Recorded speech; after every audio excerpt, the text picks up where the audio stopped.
Hello and welcome back to Kim Reads as we continue with Molly Learns a Lesson. Chapter 4, Spies and Allies. Plip, plop, plip, plop, plip, plop, plip. Molly rolled over in bed and opened her eyes to a weepy wet day. The windows of her room were blurred like teary eyes. Oh no, she said. What a day to be going door to door collecting bottle tops. Molly got up and got on her spy outfit, dark blue corduroy pants and a dark plaid shirt, and thumped down the stairs to the kitchen. On cold, rainy days, Molly's mother always made a warm breakfast. She believed children needed food that stick to their ribs. Today she made thick, hot oatmeal. Why are you wearing that good plaid shirt today, Mrs. McIntyre? Asked Molly. Mrs. Guilford just ironed it. Why don't you save it for school? I need to wear it today, Mom, said Molly, looking down at her shirt. I'll be careful. We're working on a project. What project is that? Mrs. McIntyre asked. She put a bowl of oatmeal in front of Molly and another in front of Ricky. Ricky began pouring honey on top of his oatmeal with one hand and filling a glass of tomato juice with the other. It's for school. Linda and I are doing a lend a hand project. Everyone's doing something for the war effort this week, and there's a contest to see who has the best project. Well, that sounds very worthwhile, said Mrs. McIntyre. Sounds like a dumb elementary school project to me, he said. He was in 7th grade. Where are you triple-dip going to sign up? Monkeys at the zoo? Ricky pretended to be his spoon. Who knows, banana began to peel it. Ooh, ooh, ooh, ooh, he said as he scratched the top of his head like a chimpanzee. That's enough, Ricky, said Mrs. McIntyre. Very funny, said Molly. That wouldn't help win the war. For your information, we have a very good project. Yeah? Well, what is it? Ricky asked. I can't tell. I can't tell, mimicked Ricky in his high voice. Well, don't touch any of my stuff. Ricky pointed to himself with his hand that was holding a glass of tomato juice. Some of his juice sloshed over the edge onto his shirt. Ricky clutched out red sign. Ooh, you got me, he said. He jerked back his head and slumped off the edge of his chair onto the floor. Dead, he said. Molly giggled. Off that shirt, young man, Mrs. McIntyre said calmly. That juice will stain if I don't wear it right away. As Ricky took off his shirt, Molly rinsed off her oatmeal bowl at the sink, dried her hands, and went to the closet to get to her school bag and raincoat and hat. Boots, too, said Mrs. McIntyre without looking up from the sink.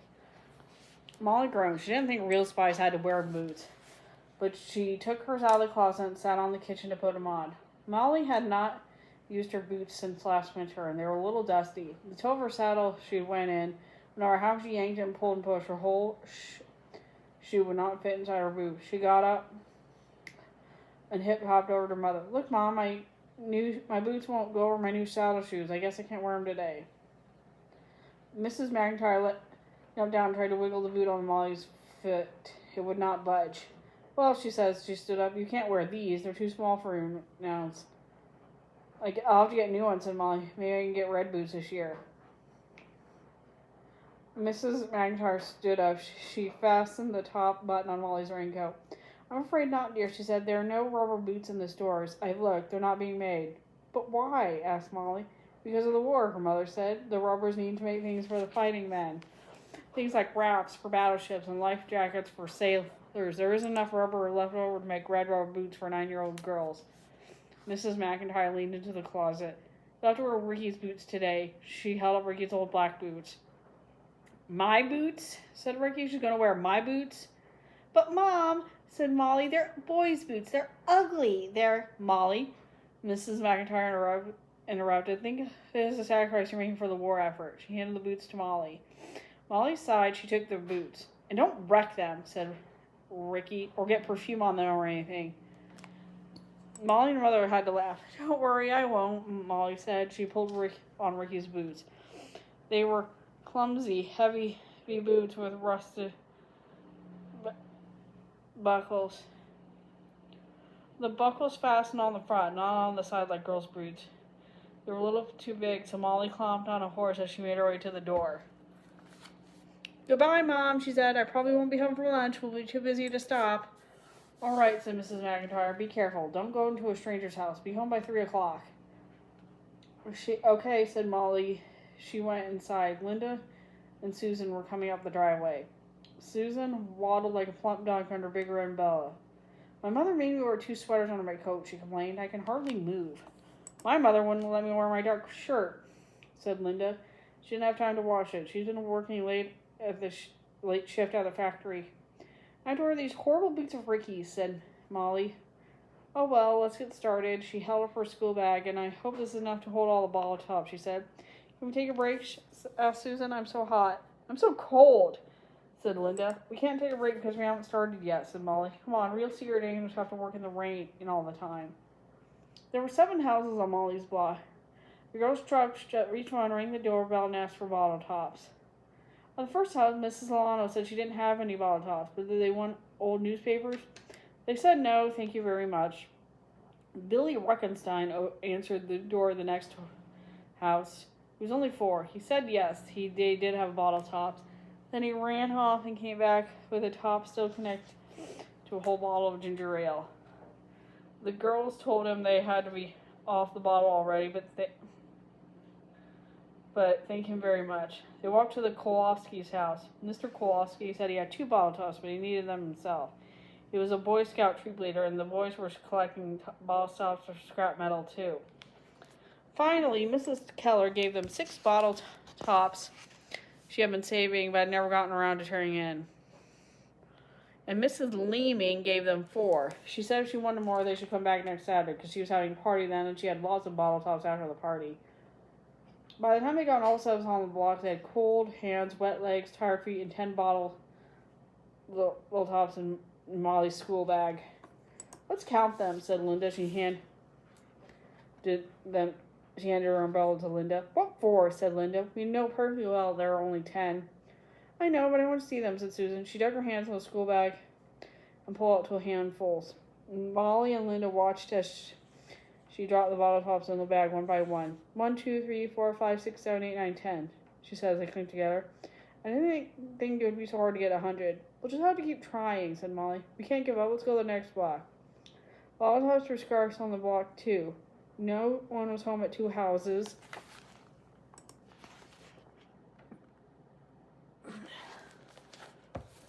At one house, a man came to the door in a painter's hat.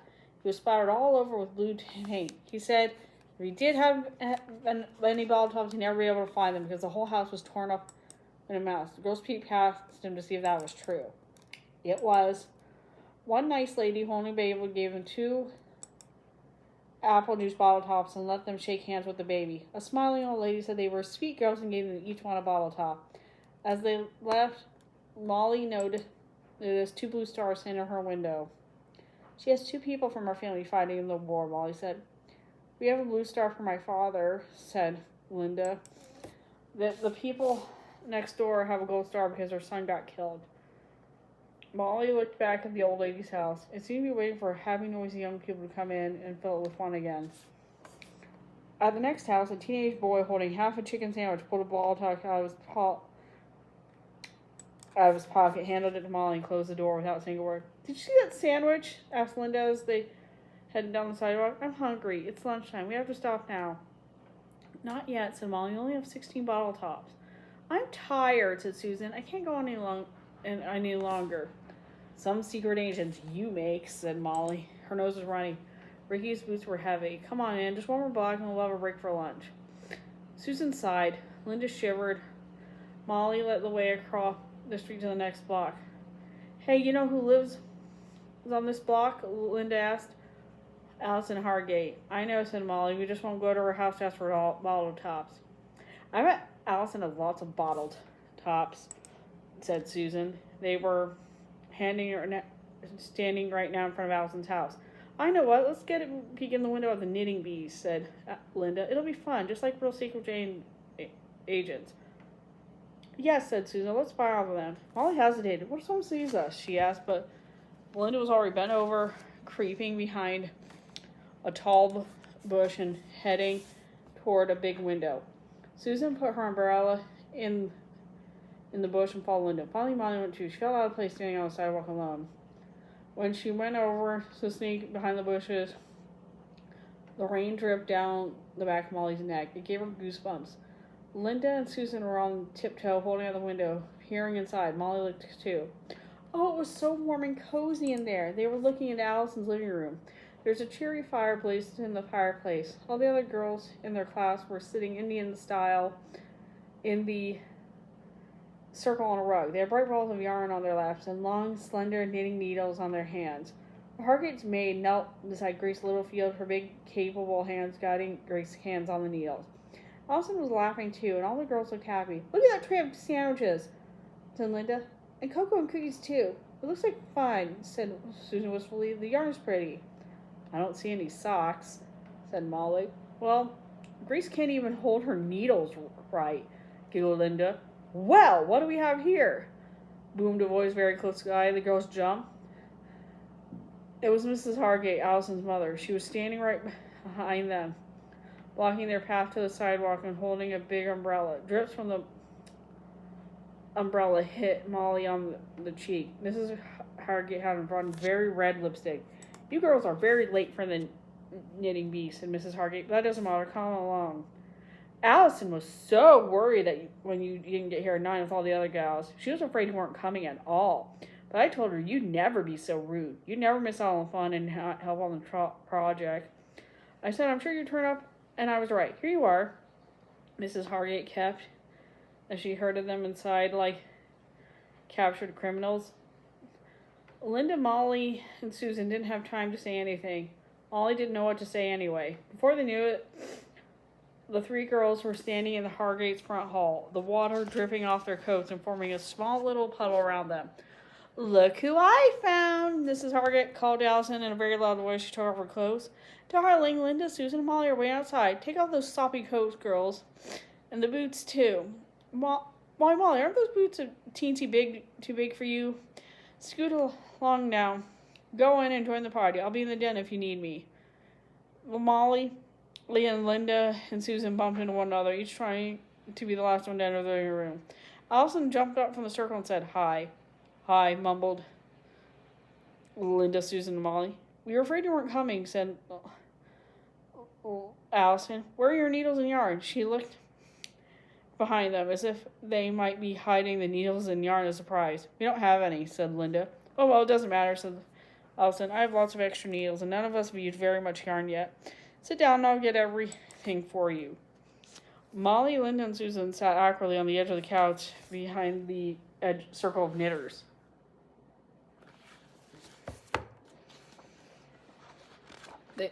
They looked like three crows on a branch. "Here," Allison said as she handed them needles and yarn. "I hope the colors are okay, and I hope you're good knitters. We need some. How come you're so late?"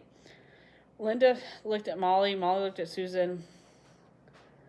Susan twisted a strand of yarn around her finger. "Well," she said, we're not doing knitting. I mean, we had another project.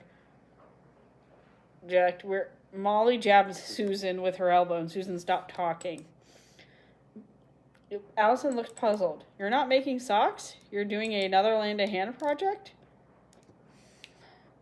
Molly took a deep breath. "We're just sort of visiting you. We're doing a different project." "What is it?" asked Allison. "It's a secret," said Molly. "Oh." Allison went back to knitting. Molly, Linda, and Susan just watched. The other girls knitted silently. Molly noticed that none of the knitters had gotten very far. Most of the girls had knitted only the top part of the sock. They were just getting the hard part, the heel, where they needed to use 3 needles. What they hadn't knitted didn't look all like socks. They had knitted squares that looked about the size of a doll blanket. "A blanket!" Molly sat up on the edge of the couch. "That's what they should knit, not socks. They could knit the squares, then sew them together to make a big blanket. They practically had enough squares already. A blanket was such a good idea, so much easier than socks, so much faster." But Molly didn't dare say anything. After all, it wasn't her project. Suddenly, Grace Littlefield threw down her needle. She looked like she was going to cry. Everyone stared at her. "I can't do this," she wailed. "I know I just can't. It was hard enough with 2 needles, but 3 is impossible. Every stitch I knit comes undone. I'll never make a whole sock, never." Molly felt sorry for Grace. She slid off the couch and slid on the floor. "Socks are hard, Grace. But, you know, you have a nice square there. If I'll put your squares together, you could make a really nice blanket. I saw Mrs. Gilbert do it once. So you just lay out the squares." "We're making socks," said Allison. Molly sat back on the couch. Wait a minute, said one of the girls. Maybe Molly has a good idea. We have all the squares already. If we just make one or two more, we can make a big blanket. But how do we sew the squares together? Asked Allison. Oh, I know how to do that, said Linda. You don't need to be able to knit to do that. You just need a big sewing needle. Okay, let's try it, said Grace. The blanket is a good idea. Molly jumped up. We should have an assembly line. The best knitters keep knitting. Grace, you collect all the squares and flatten them out. Linda, you and I will sew the squares together. I'll finish your square, Grace, said Susan. I'll go find a big sewing needle, said Allison. All of a sudden, everyone was talking at once. The knitters clicked away on their needles, finishing square after square. Grace hurried from knitter to knitter, collecting, flattening, and organizing the finished squares. Molly and Linda sat up on the couch.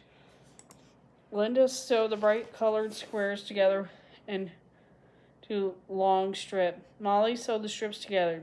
Slowly, she knitted the blanket. It grew until Ma had to drape it over at the back of the couch. Finally, the needles were still. All the girls stood up and lifted the blanket to fold it. Susan held up one edge up to her sheet. I think this is the most beautiful blanket everyone ever made in the whole world. And we all did it. I don't remember which squares I made now that they're all together, said Allison. But do you think a blanket can win a Linda hand contest? Asked Mary Lou Dobbs. Is a blanket a good war effort? Oh, yes, said Molly. Her fingers were sore that she created them with a needle, and her legs were stiff from sitting so long. Just this week, we got a letter from my dad saying they need blankets in the hospital. It gets pretty cold in England, and the winter is coming soon. Just think, said Allison. This blanket maybe keep some poor wounded soldier warm. It may save his life, Linda added. All the girls looked at the blanket again. I'm sure it'll win the prize, said Molly. The girls folded the blanket as carefully as if it were a flag. Or wrap it in paper so it won't get dirty on the way to school, said Alice. Since she turned to Molly. A blanket was a good idea, Molly. We couldn't have done it without you. Are you sure? I mean, what was your other project? Could we all help you with that? Molly looked down at her feet. It isn't a great project, she said, not like a blanket. And we weren't doing well anyway, said Linda. What is it? Asked Grace. Susan, Molly, and Linda all looked at each other. They all smiled. Oh, it was terrible, said Susan. We were collecting bottle tops for scrap metal, and we got knocked on everybody's door. It was so hard. We only got 16, and then we decided to come over here and come over and see what you were doing.